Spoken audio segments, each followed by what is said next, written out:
बिस्मिल्लाहिर्रहमानिर्रहीम। अस्सलाम वालेकुम। कैसे हैं आप सब लोग? आई होप कि आप सब ठीक होंगे। तो आज ही बहुत ज़बरदस्त सा क्रिस्पी सा आपके साथ मूली के पराठे की रेसिपी शेयर करती हूँ। तो देखें जी, लुक चेक करें। तो चलते हैं जिन इसके इंग्रेडिएंट की तरफ। यहाँ पे मैंने मूलियाँ ले ली हैं और मैंने उन्हें क्रश करके और इनका पानी निकाल लिया है, ठीक है, बिल्कुल खुश्क कर लिए हैं। छन्नी में मैंने डाल के रख दी कि खुश्क हो जाए। उसके बाद 1 चम्मच इसमें मैंने कसूरी मेथी डाली है और उसके बाद ही इसमें 1 टीस्पून मैं सफ़ेद ज़ीरा डाला है। थोड़ी-सी इसमें हाफ़ टी स्पून हल्दी डाली है, 1 टीस्पून मैंने इसमें लाल मिर्च डाली है, 1 टीस्पून मैंने इसमें नमक डाला है। हरी मिर्चें हैं वो चॉप करके इसमें 2-3 हरी मिर्चें मैंने चॉप करके इसमें डाल दी हैं। तो उसके बाद एक छोटे साइज़ का प्याज लेके मैंने रफली काट के वो इसमें ऐड किया है। हरा धनिया डाला है मैंने इसमें, खूब सारा दिल खोल के डालें हरा धनिया, उससे ज़्यादा मज़े की क्रिस्पी बनती है।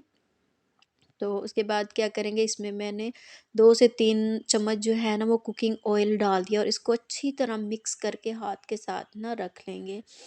अच्छी तरह मिक्स करेंगे। मूलियों के अंदर ऑयल मैं इसलिए डालती हूँ फिर ना वो नरम-नरम फूली-फूली बनती हैं और क्रिस्पी भी बनती हैं। और इस तरह मैंने इसको कंटेनर के अंदर डाल के रख दिया है, तो ये 2-3 दिन चली जाएँगी चल जाएँगी।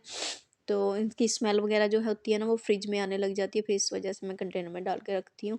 उसके बाद मैं इसका आटा गूँध लेंगे। उसके लिए 1 कप मैंने आटा लिया है और 2 कप मैंने इसमें ना मैदा लिया है। थोड़ा-सा इसमें 2 चम्मच ना घी डाल देंगे और नमक डालेंगे, 1 टीस्पून नमक डालेंगे इसमें और इसको मिक्स करके अच्छी तरह पहले आपने हाथों के साथ इसको अच्छी तरह मिक्स कर लेना है।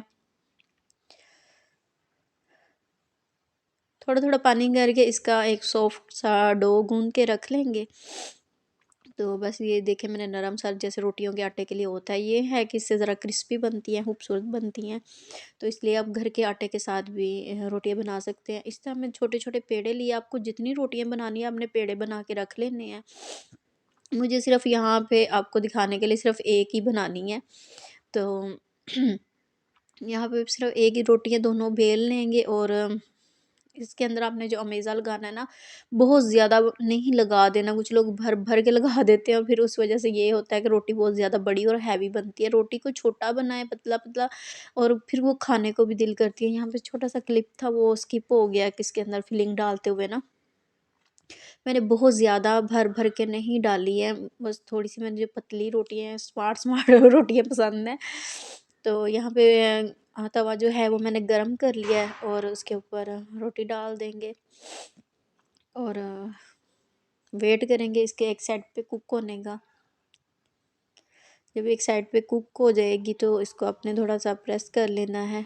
ये देखिए इस तरह ये आ रही है, पता चल रही है कि एक साइड से कुक हो गई और दूसरी साइड इसकी जब चेंज करेंगे उसको दबा लेंगे और हँसबे ज़रूरत इस पे कुकिंग ऑयल डाल लेंगे। आपको अगर मक्खन, घी जो भी पसंद है, ज़्यादातर लोग जो है पराठा घी से बनाते हैं, क्रिस्पी बनता है, मगर मुझे ऑयल में पसंद है। ऑयल के भी बहुत अच्छे बनते हैं।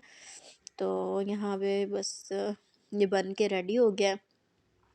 इसका कलर चेक करें, माशाल्लाह कितना खूबसूरत कलर आया है। तो देखें जी, इसके ये कोई फ़िल्टर नहीं है, ओरिजिनल कलर है इसका। बहुत मज़े की बनी थी, ज़रूर बनाइएगा, दुआओं में याद रखिएगा। टेक